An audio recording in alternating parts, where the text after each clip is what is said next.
Everyone, welcome to a new list video. This time I'm going to be doing the best and worst of the decade so far. Now that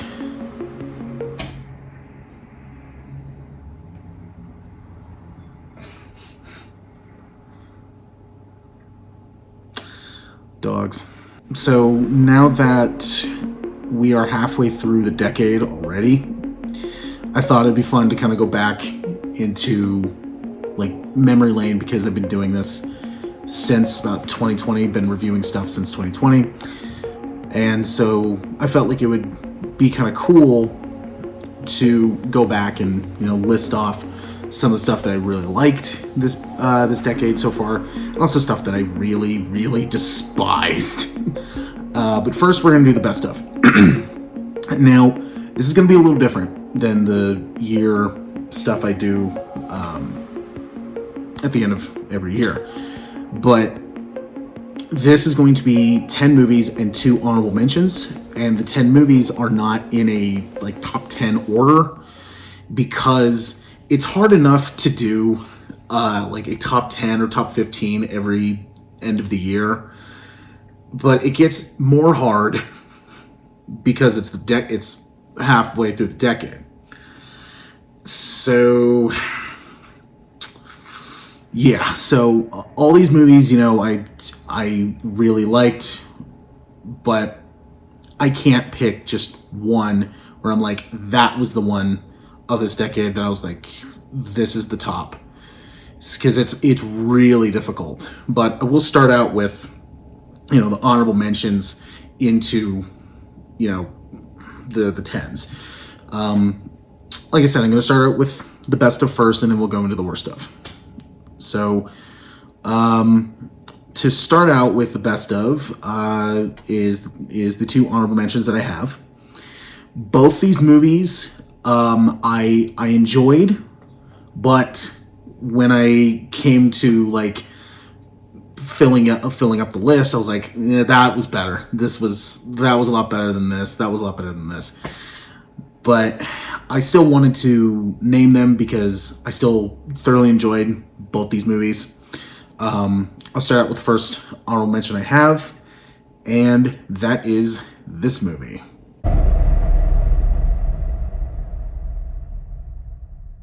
Possessor was a movie that I went into completely blind. And, I knew from the looks of it, it was something else. And if you don't know this movie, it is about, it's done by Brandon Cronenberg, who is David Cronenberg's son.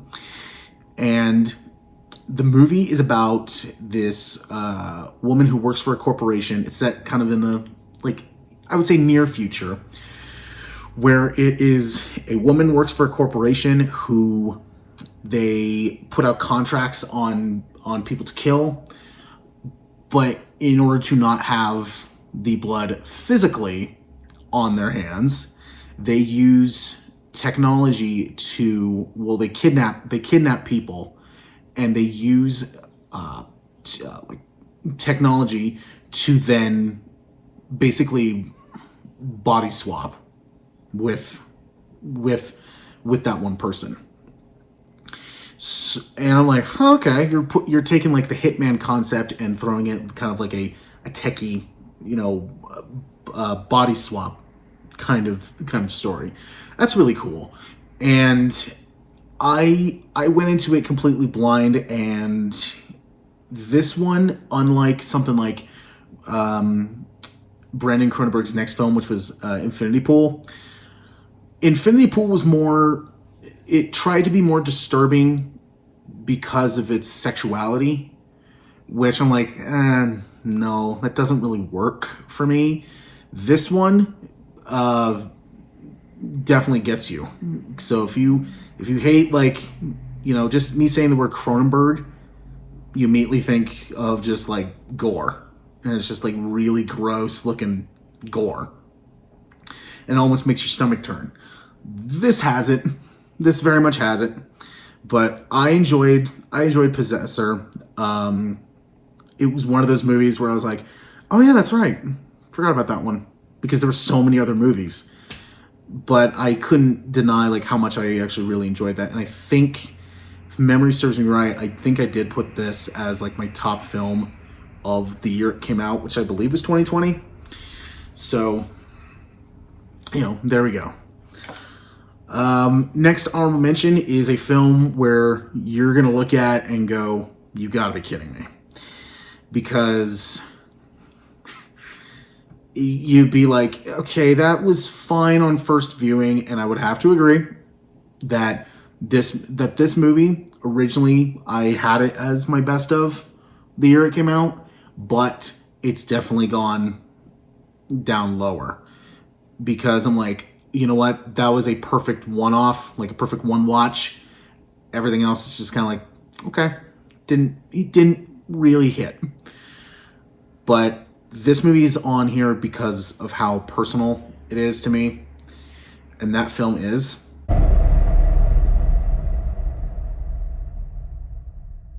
Ghostbusters Afterlife. Is a film that was very personal because they had the job of trying to bring this series essentially back from the dead, because it was pretty much dead. It was dead at this point. I mean, if we exclude the 2016 remake, which I absolutely do because I hated the shit out of that film, the last real Ghostbusters thing we got was the video game in 2009. But if we exclude that, the last thing we really got was the, I believe, Extreme Ghostbusters cartoon from, I believe, the 90s. So it really, the series was kind of dead. And they had the job of wanting to bring something back from the dead, do it in a very nostalgia way, and also try to make it good. They definitely got it, because me, as a big fan of the original, and I just love the series because I grew up watching the series, this was something where I was literally, like, by the credits, I was literally, like, crying out a river because of just how beautifully done it was.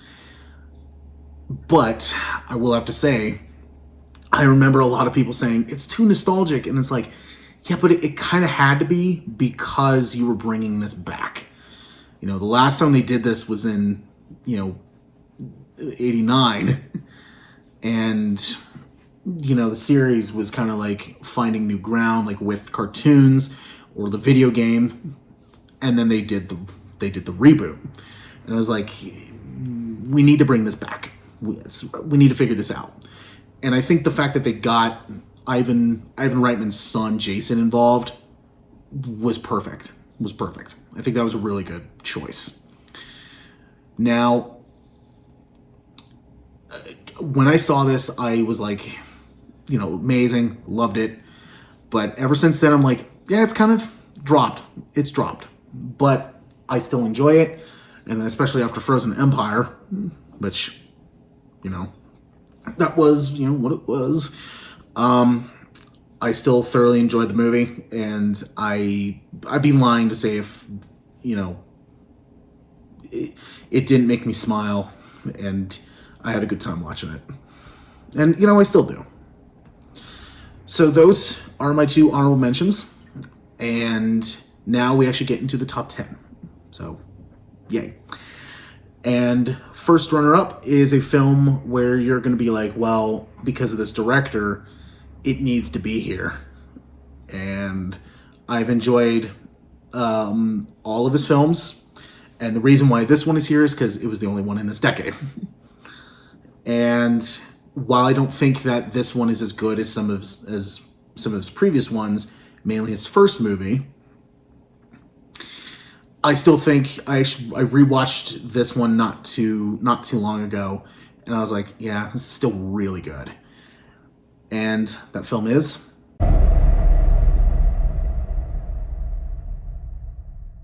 Nope.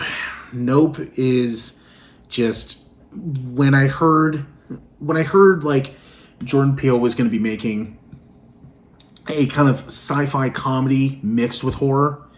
I was like, I don't care like what kind of genre you're doing, because I loved what you did with Get Out. I did enjoy Us, but not as much. And while I still like Get Out over this one was still just so well done. And after rewatching it, there were so many like little things that I was like, oh, I didn't see that before. That's really clever. And that's something about Jordan Peele that is just so great, is that little details, they're just there, and they're for you to notice it. He's not one of those writers and directors that's like, hey, look at this, look at this, look at this. It's very much just throw it there. And if they see it, they don't see it. If they see it, they'll get a whole new meaning to this story. That's what I think he does so well. And from the acting aside, is it Daniel Kaluuya does. I loved him in Get Out. I thought he was so good, and he's kind of. It seems like him and Jordan Peele are kind of like the, Martin Scorsese and Robert De Niro, or even Leonardo DiCaprio, or like John Carpenter and Kurt Russell, where it's just like they have the chemistry together that just works so well, or like Ryan Coogler and Michael B. Jordan. It's just like their just chemistry just works so well. And the one that honestly surprised me the most was Keke Palmer, because I just specifically really know her as a Nickelodeon star, and I'm just like, I still kind of see that a little bit, but she's really matured, and I was really, really surprised. Steven Yeun is always great. I've always loved the guy. So it was really interesting to see like a take, and then especially the gory scene was just like, yeah, and see, this is why you shouldn't have. They always say in the business, you never work with animals or kids. Well, you don't work with a goddamn chimpanzee. You just don't do that. Okay? Because it's unpredictable. You'd never know what's going to happen. Or the scene where, the Jupiter's clan scene. I'll just say that. That scene is just, the sound design is incredible. The fact that you can see it, but just enough to know what's happening. And a lot of it has to do with sound. And I think out of Jordan Peele's films, this was the one where the sound just really shines. So I really enjoyed Nope, and after rewatching it not too long ago, yeah, I still really enjoy it. Not as much as Get Out, but still really enjoyed it.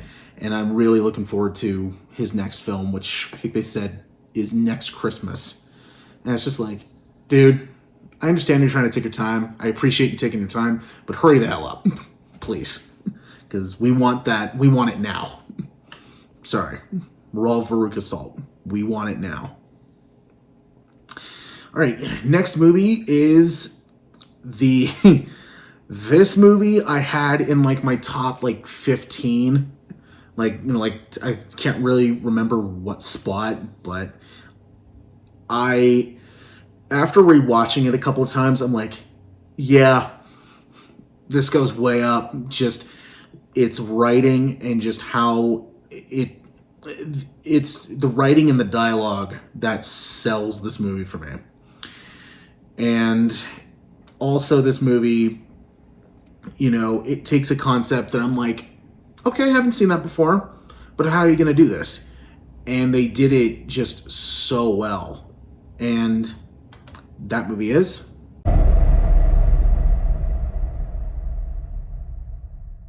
It is The Menu.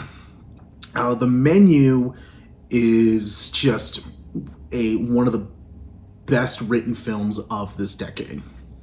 Because you have a bunch of people in one location, and they're basically being served the last meals of their life.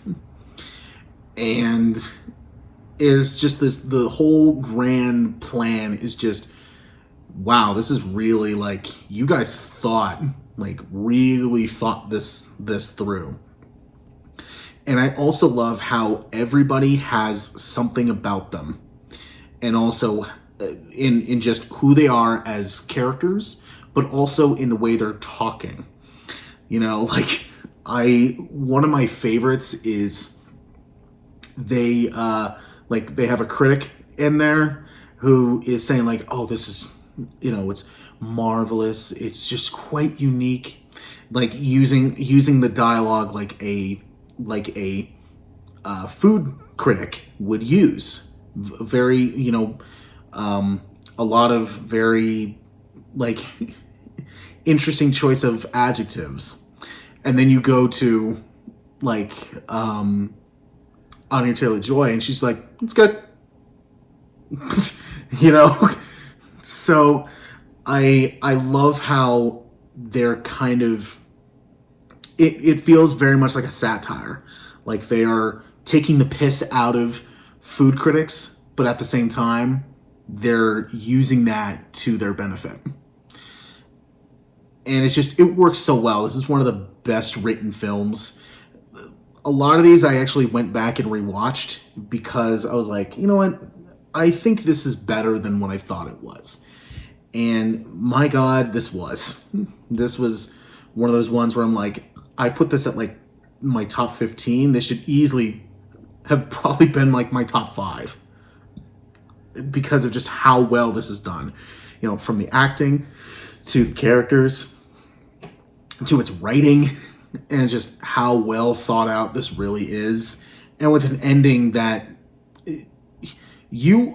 I dare you to find another movie that makes a cheeseburger look as damn appetizing as this movie does.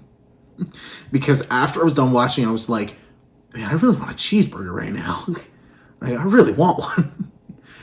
And so it's just, it was so well written that writing is everything. And this film did it. So, and it sucks because this film and another film we'll come across later, 20th Century, aka Disney, has not put it out physically. And like, you can only get it, I think, digitally.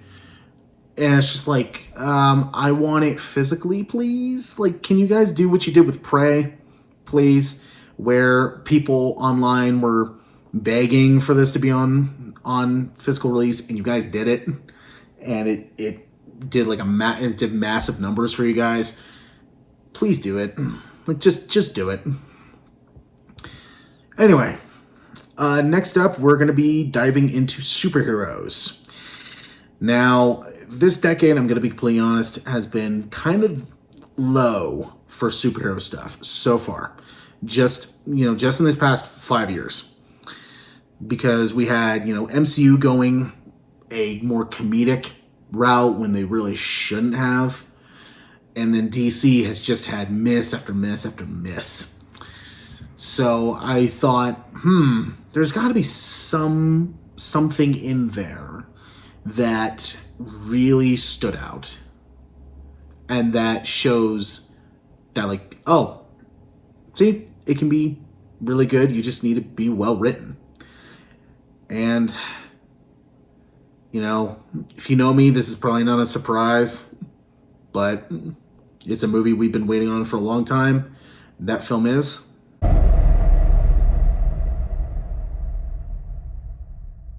Deadpool and Wolverine, obviously. This movie was something that I was looking forward to for a long, long time. Because Deadpool, he's one of my favorite characters. Wolverine, he's hands down my favorite member of X-Men.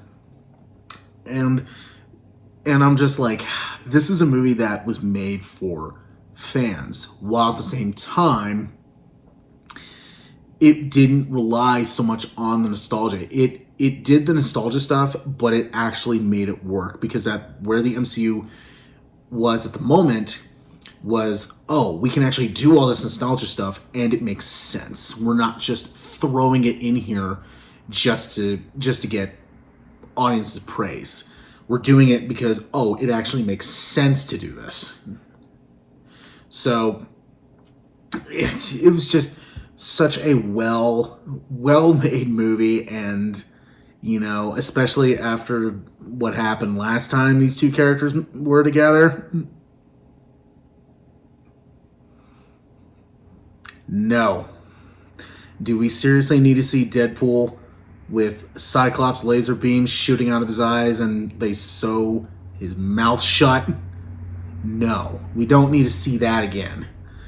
So this was something that was like, hey, we have the creative freedom, because they gave them the creative freedom to make this the movie that they wanted to make, and also to make it the film that the fans wanted to see. And I'm very glad for it. And I'm also very glad that, hopefully Marvel or the MCU has looked at this and went, we can actually go more dark. And they have, and it's been really good. Like, we'll be getting Marvel Zombies soon, which I kind of forget is happening. But we also had Daredevil come back, and that was very mature. So it's like, see, like, can we do this? You can still do your PG-13 stuff, but every once in a while we need a change of pace, because that's what these characters are. There are certain comic characters that need to be rated R. There's no way of trying to juggle that. Make it like, oh, we can make it PG-13. So Deadpool and Wolverine was the one that was like, this. It was the best theater experience since Avengers Endgame. And it was just so much fun. And I'd be lying, if this wasn't so far one of the best films of the decade. But it was also one of the best superhero films of the decade. But of course, the way that both Marvel and DC have been these past couple of years, that's really not saying much. So, whatever. All right, next up, we are continuing with the superhero stuff, but this time we're going to take a little different direction. And this next film, yes, it's a superhero film. It's also an animated film. And right there, you can probably already tell what it is. But this is here because of storytelling, characters, animation, and just how damn good it is. And you probably already know it, but then our next film is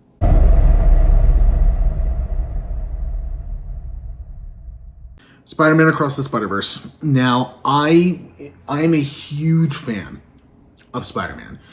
I would actually say that Spider-Man is my favorite hero from Marvel, because on a personal level, Spider-Man was one of these few few comic book superhero characters that I legitimately grew up with.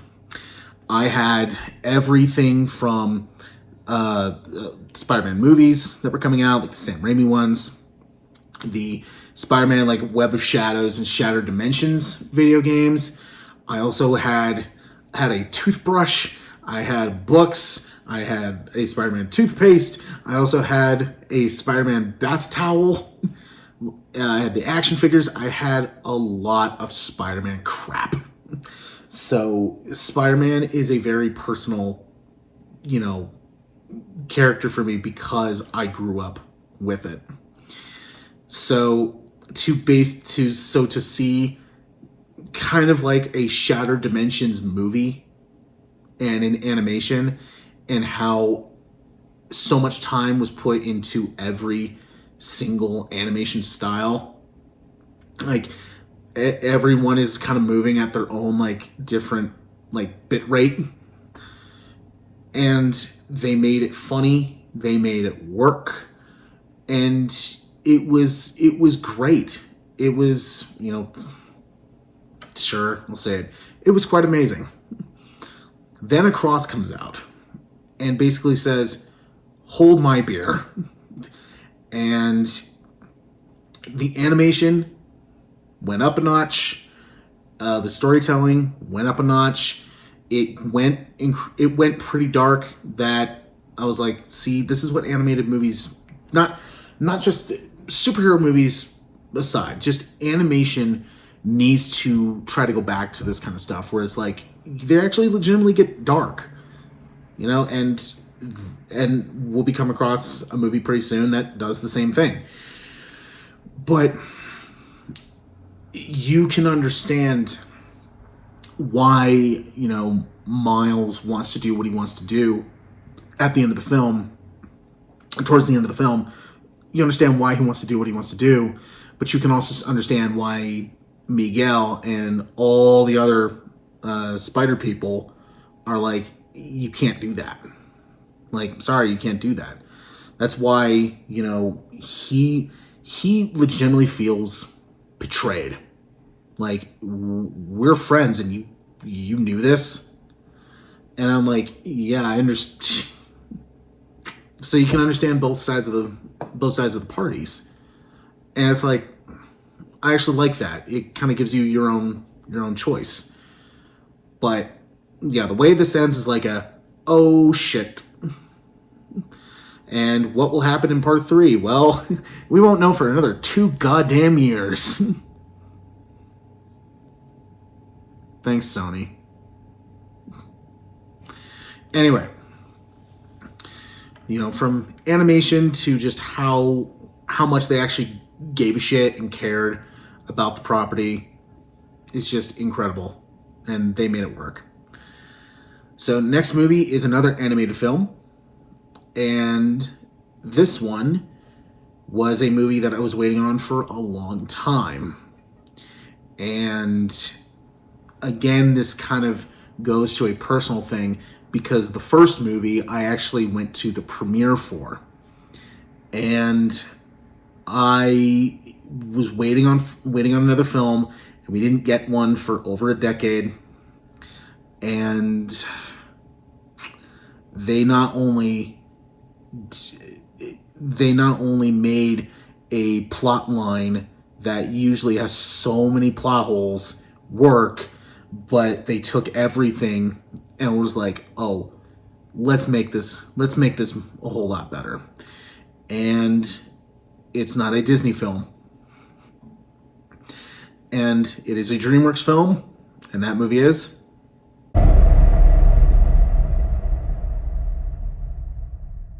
Puss in Boots: The Last Wish. Was something that it took the Wish plot line and actually made it work.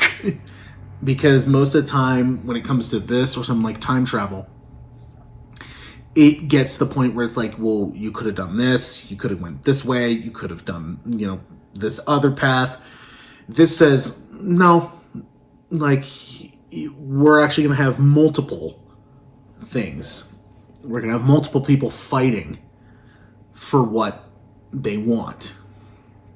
And they brought back old characters, and it was like, that actually makes sense. You didn't just throw them in here for no reason. You actually gave them a reason to be here.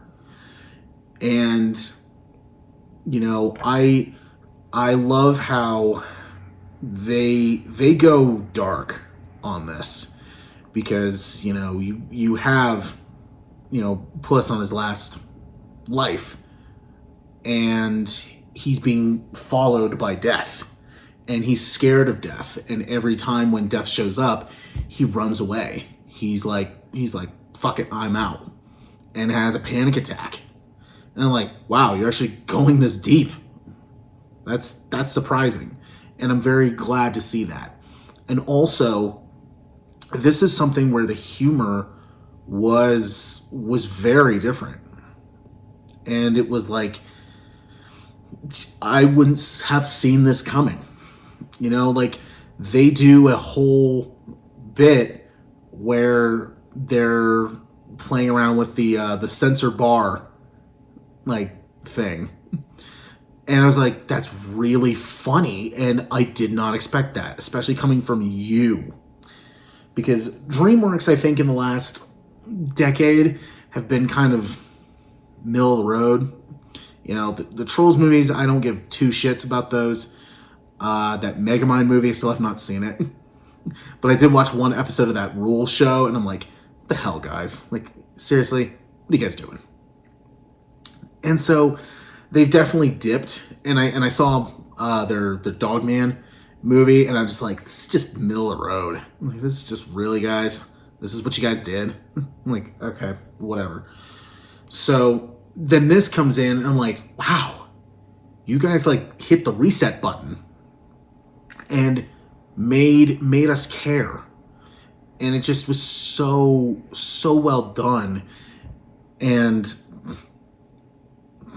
you know, the fact that, you know, it took them over a decade to do another Puss in Boots movie, is like, and it didn't suck. And that's great. Love that. So I thought this was a huge improvement from the first movie.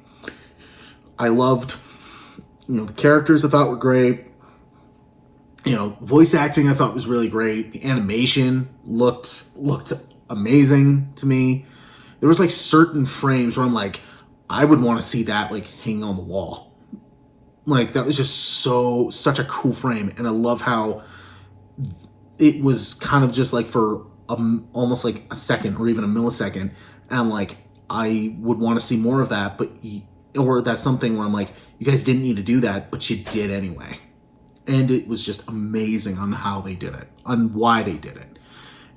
So Puss in Boots 2 is one of the best films, not just of decade for me, but one of the best anime films I've seen in a long time.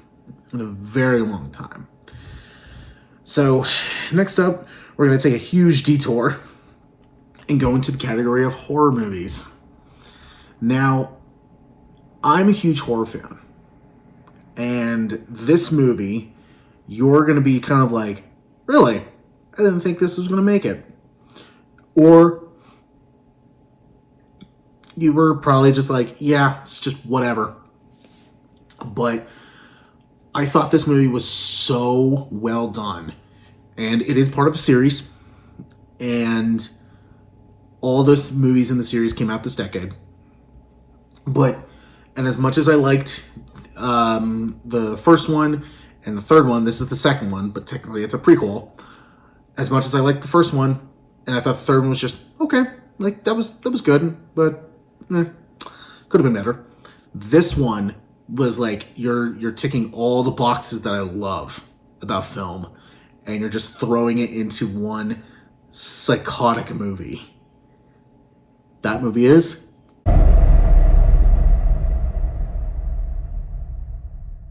if X was the Texas Chainsaw Massacre movie mixed with a porno, Pearl was American Psycho thrown into The Wizard of Oz. And I'm like, you sold me right there. Like, that right there, you got me. Because I love American Psycho. It's one of my favorite movies. And Wizard of Oz, I think, is just, you know, visually, it is just stunning. Like how the world works, how it looks, the colors they use. It is a very bright and colorful movie. And this was just right up my alley. I think even if I didn't see the first movie, I still would have went, okay, I'm still going to watch this. Just because, you know, you ticked all the boxes that I love and want to see. And interesting enough, this series, the first X movie, is actually what introduced me to Mia Goth. That and Jenna Ortega, because I saw Ortega in this and then Scream 5. And I was like, oh, wow, she's really good. Because I didn't watch You. I didn't watch that Little Rascals thing she did. I saw her in those two movies. So I was like, oh, wow, she's really good. To then when it was announced that she was going to be Wednesday, I was like, you know what? That's a good choice. Go ahead. And thought she was really good as that. So I'm like, cool. But this introduced me to Mia Goth, and I was like, man, you're really talented. And this is the one where, you know, while in X, she's kind of playing a dual role. In this one, she gets to be one role, and it's like, yeah, see, this is what I wanted to see more of in that first movie. But of course, with the story, you really couldn't do that.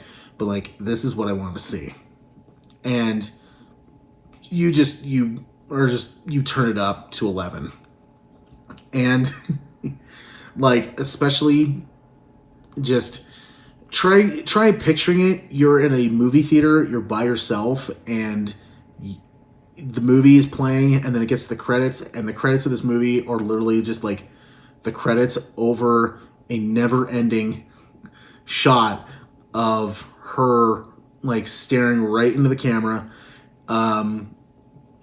tears coming down her eyes, and she has a really menacing smile on her face. Like, just picture that, and I'm like, okay, nope. So I thoroughly enjoyed Pearl. It's my favorite out of the X trilogy. Like I said, I liked the first movie. The Pearl is my favorite. And Maxine, I thought, was like, yeah, it's good. Could have been better.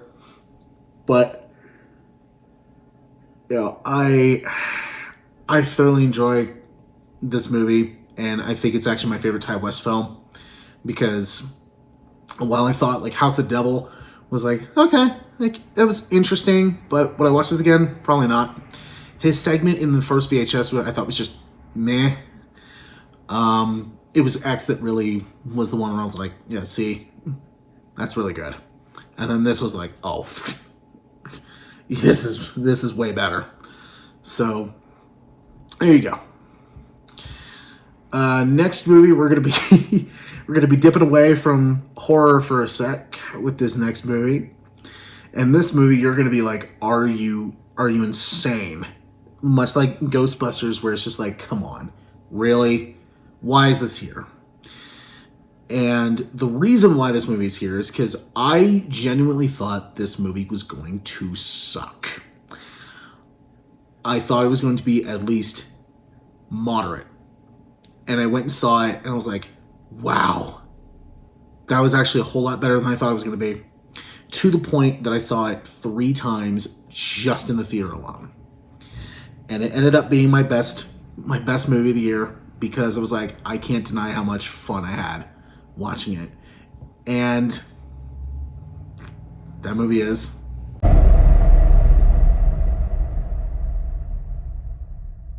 Dungeons and Dragons Honor Among Thieves. Just, I don't really know a lot about D&D. I played a couple of like one-off games, but other than that, I'm not super versed into it. I went and saw the movie with my dad, who is a huge D&D nut. And every time when they would say something from the game, he'd just be sitting next to me laughing his ass off. And I'd be kind of looking at him like, why are you laughing so hard? And I'm thinking, oh, it's from the game. Okay. But this is something the Minecraft movie should have been. Whereas, like, look, it's based on a game that really has, you know, no plot, but in D&D there's tons of plots you can do. Because it's such a big world you can play around with. It's such a big sandbox. And it's like, let's create a really good story, memorable characters, fun characters, and let's have fun with it. This is everything that first D&D movie from the 2000s should have been.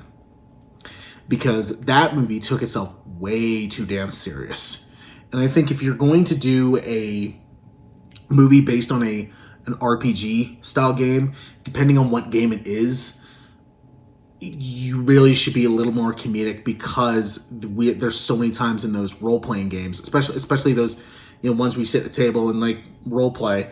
There's so many times where you're being very sarcastic, very over the top with what you're doing, very much I don't give a shit kind of thing.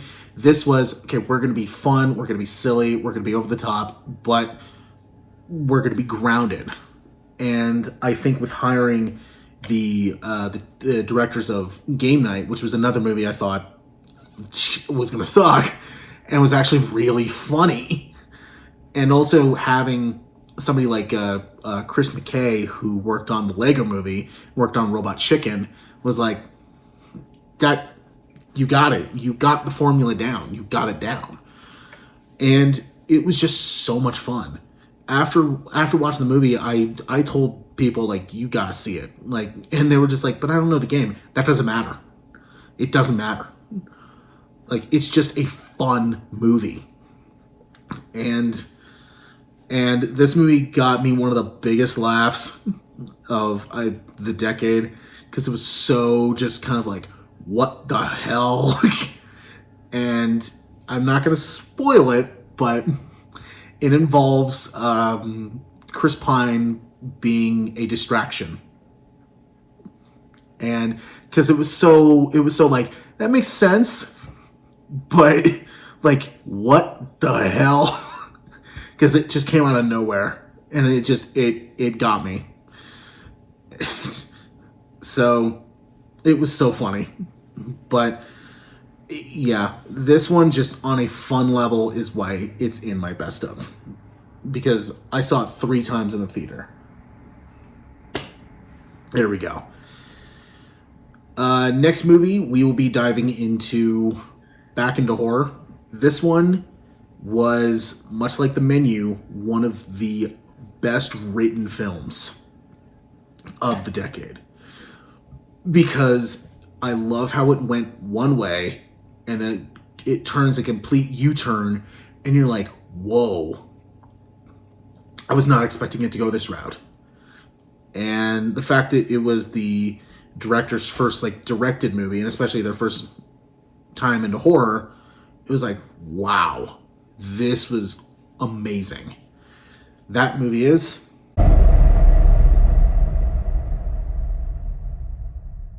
Barbarian, and much like The Menu, this is put out by Disney, and there's no physical release for it. What the hell? Come on, Disney. This is why the director of this and writer, Zach Kruger, he's making his next film, Weapons, which comes out in a couple months, which I'm really looking forward to. That is being under, I think, New Line. So, like, this, come on, guys. But from the trailer alone,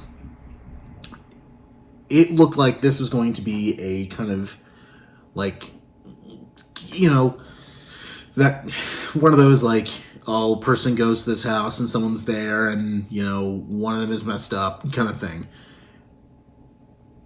And I'm not going to spoil it, because there's so many surprises in here that's just like, I did not expect that, and did not see this coming. And I told, like, some friends and family, I've showed this movie to them, and they just went, wow, that just, and, you know, some of them weren't even, like, really kind of horror fans, and I was just like, you gotta watch this just because of just how well written it is. The Menu was the other one, where I was like, I understand, like, you're not super into horror, but you need to watch this, because this is just so well written and just so well made. And so Barbarian just starts out with one thing, and then it just takes a complete detour of what you expect, and then goes on this one path that you're just like, what the hell is going to happen?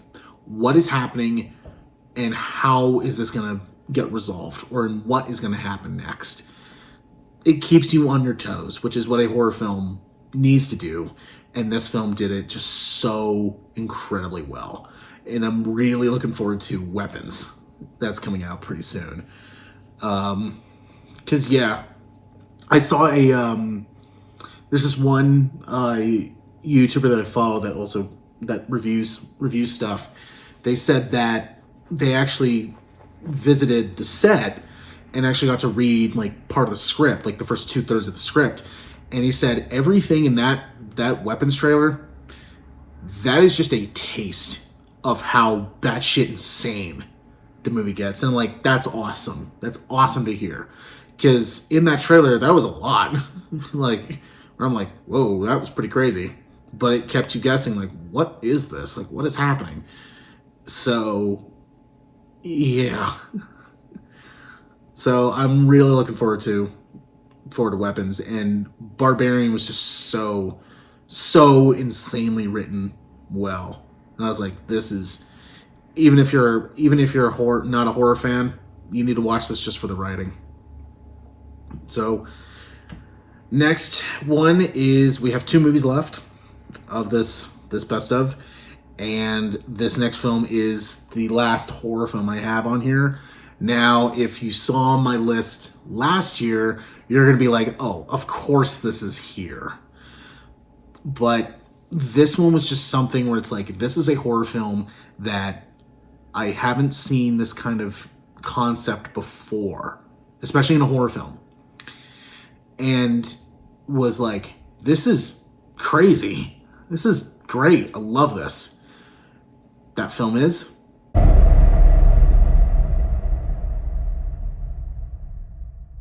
Late Night with the Devil. Because when I heard about this movie, it was basically pitched as Rosemary's Baby meets Network. And I'm like, huh. Okay, let's see what you got.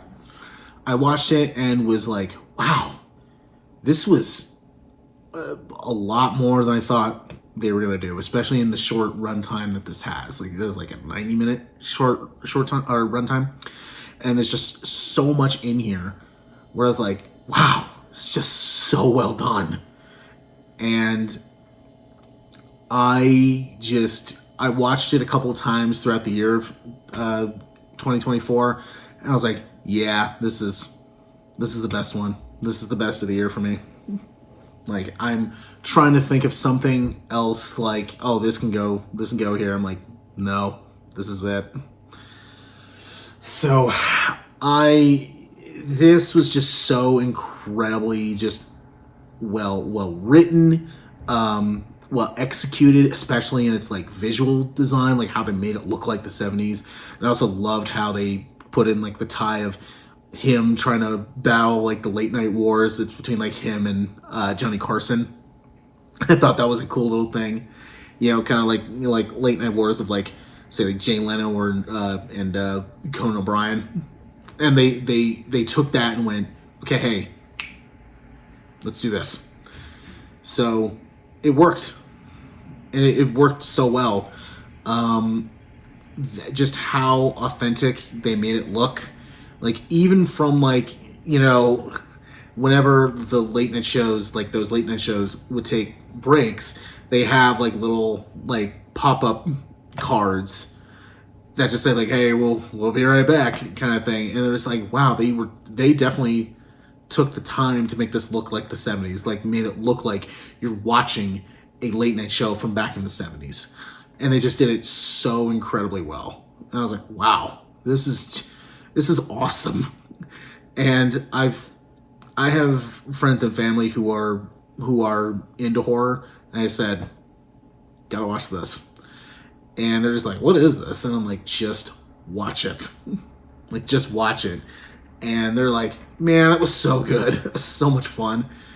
And so, yeah, Late Night with the Devil was one of the best horror films I saw in the past decade.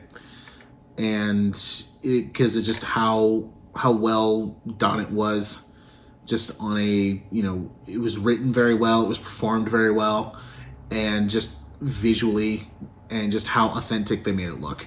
They got everything down. It was great. I loved it. Now, the last movie on this best of. Now, if you know me, you're gonna be like, oh, how could you forget this one?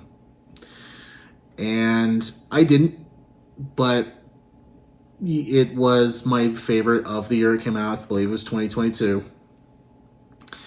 Because I went into it knowing, like, I want to see this. And came out going, wow, this is something I have not seen before. And it absolutely swept the Oscars, and I'm glad it did, because it showed the Academy, like, see, genre movies, they're good. And that movie is